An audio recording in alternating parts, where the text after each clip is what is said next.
하나님의 사랑과 은총이 충만하기를 축원드립니다. 하나님께서는 피조물에게 성장기간을 두고 창조하셨다라고 하였습니다. 그런데 피조물들이 성장하는 데 있어서 각기 종별로 잘 성장할 수 있도록 원리의 주관성과 자율성을 창조해 주셨습니다. 그래서 식물도 자율적으로 환경에 따라서 성장하고 씨와 열매를 맺고 나면 자연으로 돌아갑니다. 동물도 각기 종별로 태어나면 성장하여 번식을 하고 노쇠해지면 자연으로 돌아갑니다. 인간도 부모로부터 태어나면 하나님께서 창조해 주신 원리의 주관성과 자율성을 따라서 성장하여 자녀를 낳고 나이 들어 노쇠해지면 그 육신은 자연으로 돌아가게 됩니다. 하나님께서는 만물들이 원리의 주관성과 자율성을 따라서 성장할 때는 간접적으로만 주관하시고 원리에 의하여 성장하는 결과를 보시면서 주관하십니다. 그래서 이 만물의 성장 기간을 하나님의 간접 주관권 또는 원리 결과 주관권이라고 합니다. 그런데 인간은 원리의 주관성과 자율성뿐 아니라 인간에게는 각기 자신의 책임 분담을 주셨습니다. 인간은 각기 자신의 책임 분담을 수행하면서 성장하여 완성하도록 창조된 것입니다. 이것이 인간과 만물이 근본적으로 다른 부분이 되는 것입니다. 이 인간의 이 육체, 이 몸뚱아리는 동물들과 별로 다를 것이 없습니다. 그런데 인간의 육체는 동물들과 마찬가지로 원리의 주관성과 자율성에 의하여서 성장하고 완성하게 됩니다. 그런데 인간은 육체가 다 성장하였다고 하여서 온전한 사람이라고 하지 않습니다. 인간의 인간다움은 마음에 있고 인격에 달려 있습니다. 인격이 원만하게 성숙해져야 온전한 사람이라고 하는 것이죠. 그런데 인간의 인격은 저절로 성장되지 않습니다. 그리고 누군가의 도움에 의하여서 성장하는 것도 한계가 있습니다. 인간의 인격은 철저히 스스로 책임으로 성장시켜 가야 하고 온전해져야 하는 것입니다. 하나님께서는 피조세계를 창조하신 후 인간에게만, 오로지 인간에게만 책임 분담을 주셨습니다.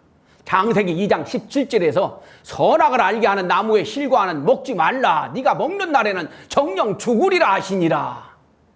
이 말씀을 보면은 선악과를 따먹고 안 따먹고는 순전히 인간 책임에 달려 있습니다. 하나님께서는 인간에게 스스로 결정하여 행동하도록 결정권, 책임을 주신 것입니다. 선악과를 따먹고 죽느냐, 안 따먹고 사느냐, 이에 대한 결정은 인간이 하도록 인간에게 책임을 주신 것입니다. 하나님께서는 인간에게만 하나님의 신정과 창조성을 주셨습니다. 그런데 인간은 인격 완성을 이루느냐, 미완성하느냐, 성공하느냐, 실패하느냐, 이런 것들은 하나님께서 결정하시는 것이 아니고 인간 각자의 책임에 맡기신 것입니다. 그러니까 인간은 결정론적이지 않고 기계적인 존재가 아니라는 것입니다. 인간 각자가 스스로 판단하고 결정하고 결심하면서 실천궁행하여 자신의 인격을 성장시키고 완성해 가도록 되어 있다라고 하는 것입니다.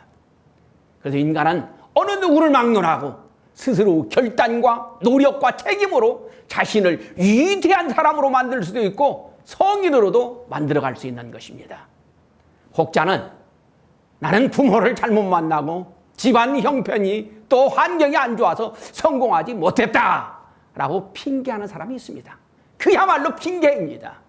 세상에는 부모의 아무런 도움 없이 자수성가한 사람들이 엄청나게 많습니다. 대부분 성인들은 또 스스로 노력하고 스스로 깨달아서 성인 반열에 오른 것입니다. 인간은 결심하고 결단하고 나서면 어제와는 완전히 다른 사람으로 변화될 수 있는 것이 인간입니다.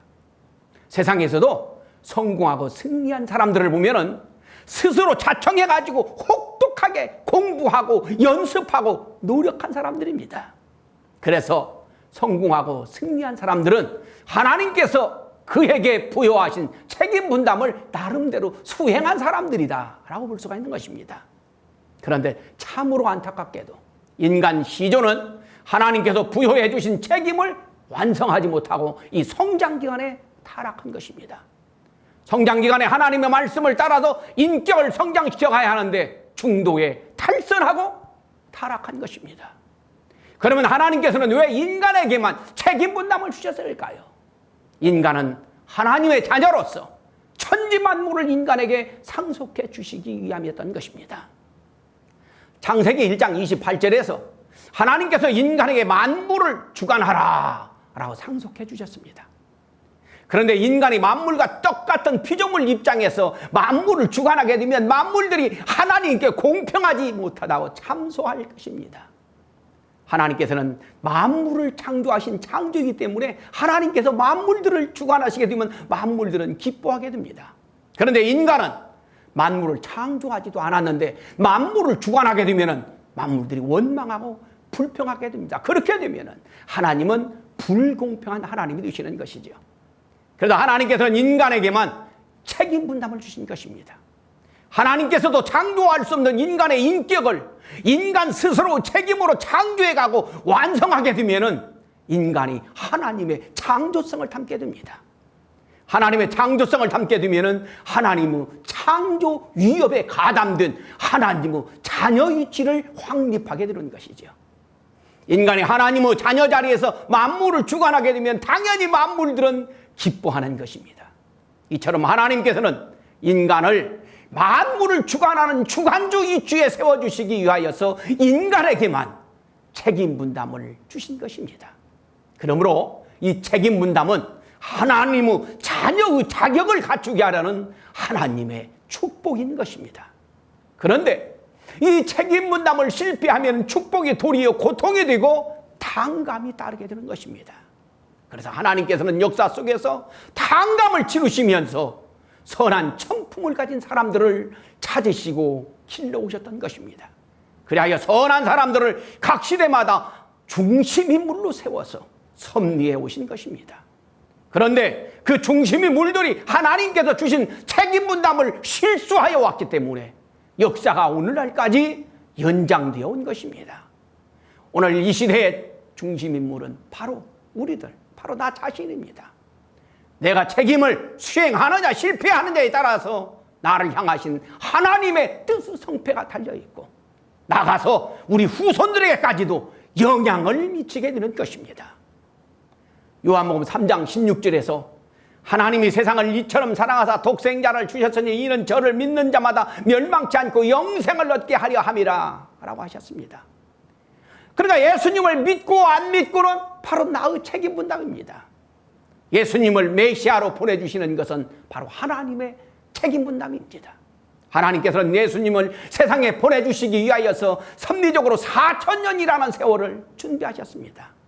인간은 하나님께서 보내주신 메시아를 믿고 모시는 것이 인간의 책임 분담인 것입니다. 인간이 책임 분담을 완성하게 되면 하나님과 하나가 되어서 하나님의 직접 주관을 받게 되는 것입니다. 하나님의 직접 주관권의 자리는 바로 완성권이 됩니다. 그래서 인간의 완성은 하나님과 심정적 일체를 이룬 상태를 말하는 것입니다. 하나님과 심정일체를 이루게 되면 영원히 타락될 수 없게 되는 것입니다.